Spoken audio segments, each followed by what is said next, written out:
I personally embrace and recommend nonviolence in political strategy.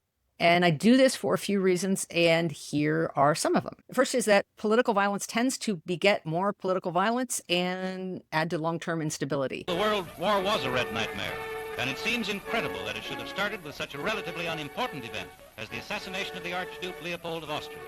When people think of the strategic removal of one person, as the government is arguing that Cole Allen did when he went to the Washington Hilton, there's all these excuses that people come up with for getting involved in the war. There's very little control that one person has in terms of what they're doing. But the really big driving factor for everybody is imperialism, is stuff, and is being the biggest player on the world stage at the end of it. Meaning the results often have little to do with the thoughts or views of the person who went to commit violence. On the 28th of June, 1914, a 19-year-old Bosnian-born Serb called Gavrilo Princip assassinated the Archduke Franz Ferdinand.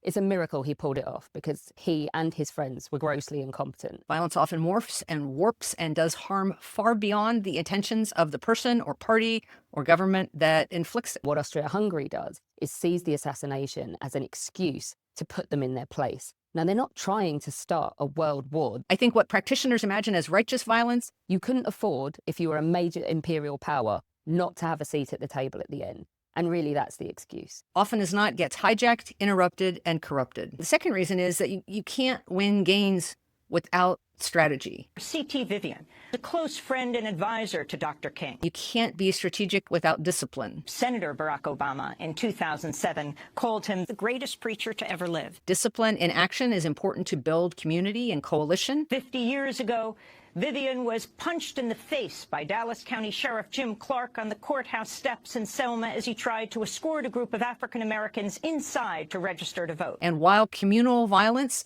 can be disciplined and can build interpersonal bonds in some cases, it often does so in really destructive ways that are hard to transition to nonviolent models. The punch was so hard, Sheriff Clark broke his own hand.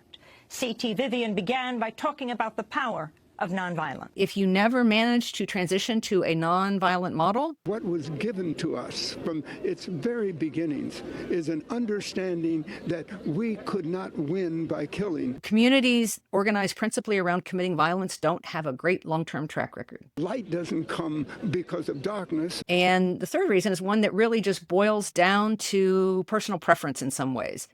Nonviolence is what I've studied, and I know what tends to work within its frameworks, and even am aware of its shortcomings.